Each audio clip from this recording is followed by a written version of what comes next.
यह कहानी एक युवक की है जिसने इस नियम को समझकर अपने जीवन को पूरी तरह बदल दिया। उसकी यात्रा संघर्षों से भरी थी, लेकिन उसके संकल्प और ध्यान की शक्ति ने उसे एक महान कलाकार बना दिया। आइए कृष्णा की इस प्रेरणादायक कहानी को विस्तार से जानते हैं। कृष्णा एक छोटे से गांव में रहने वाला एक गरीब किसान का बेटा था। उसका हृदय कला की ओर आकर्षित था।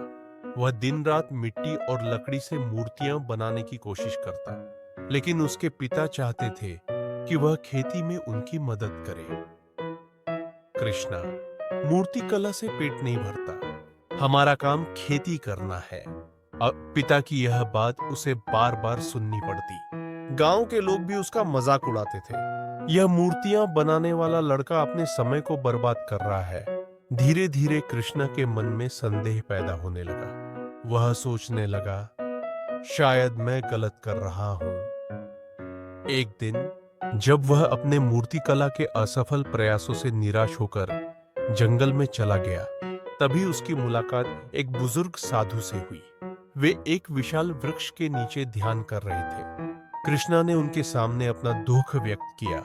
मैं मूर्तिकार बनना चाहता हूं, लेकिन बार बार असफल हो जाता हूं।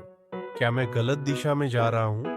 साधु ने मुस्कुराकर कहा, वत्स, यह ब्रह्मांड एक सरल नियम से चलता है। जहां ध्यान जाता है, वहां ऊर्जा बहती है। कृष्णा कुछ समझा नहीं।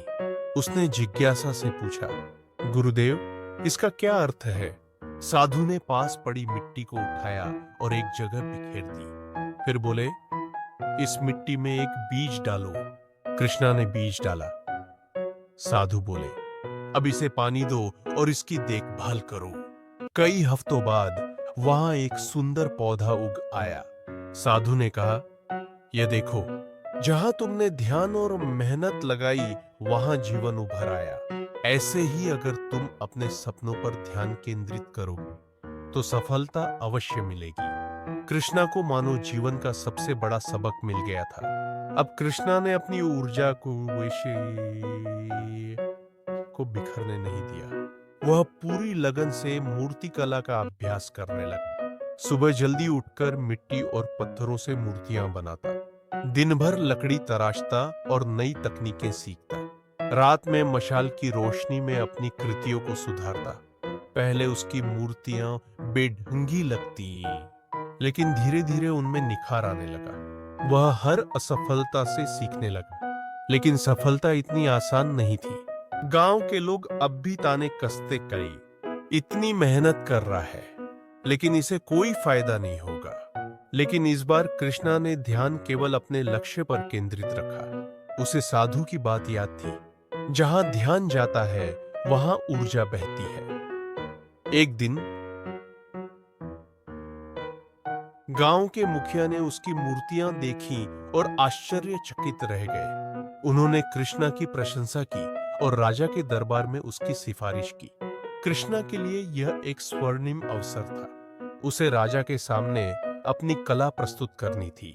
राजा ने उसे एक विशाल पत्थर दिया और कहा, अगर तुम इस पत्थर से कोई अद्भुत मूर्ति बना सको, तो तुम्हें राज शिल्पकार बना दिया जाएगा। यह उसके जीवन की सबसे कठिन परीक्षा थी। कृष्णा ने उस विशाल पत्थर को देखकर खुद से कहा, मैं अपना पूरा ध्यान इसी पर केंद्रित करूंगा। वह दिन रात मेहनत करने लगा। कई बार वह थक जाता, लेकिन साधु की बात याद आते ही उसकी ऊर्जा फिर से लौट आती। अगर मैं इस पर ध्यान दूंगा, तो मेरी ऊर्जा भी यही प्रवाहित होगी। धीरे धीरे मूर्ति आकार लेने लगी। यह सिर्फ एक पत्थर नहीं था, यह उसकी वर्षों की साधना और ध्यान का परिणाम था। जब राजा ने कृष्णा की मूर्ति देखी, तो वे चकित रह गए।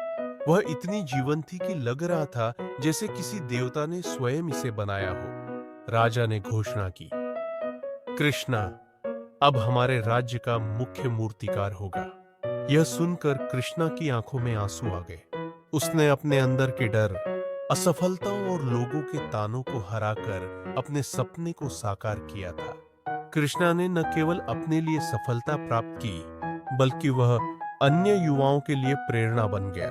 उसने गांव में एक कला विद्यालय खोला और उन लोगों को मूर्ति कला सिखाने लगा जिनके पास कोई मार्गदर्शन नहीं था। अब गांव के लोग जो कभी उसका मजाक उड़ाते थे उसे सम्मान देने लगे। एक दिन वह फिर से जंगल में उसी साधु से मिला।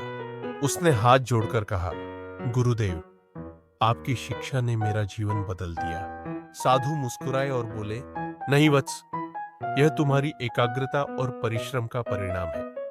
तुमने ऊर्जा को सही दिशा में प्रवाहित किया, इसलिए सफलता तुम्हारे पास आई। इस कहानी से हमें यह महत्वपूर्ण सीख मिलती है कि यदि हम अपने लक्ष्य पर पूरा ध्यान केंद्रित करें तो असंभव भी संभव हो सकता है। अगर आप अपने सपनों को हकीकत बनाना चाहते हैं तो अपनी पूरी ऊर्जा उसी दिशा में प्रवाहित करें, क्योंकि जहां ध्यान जाता है वहां ऊर्जा बहती है।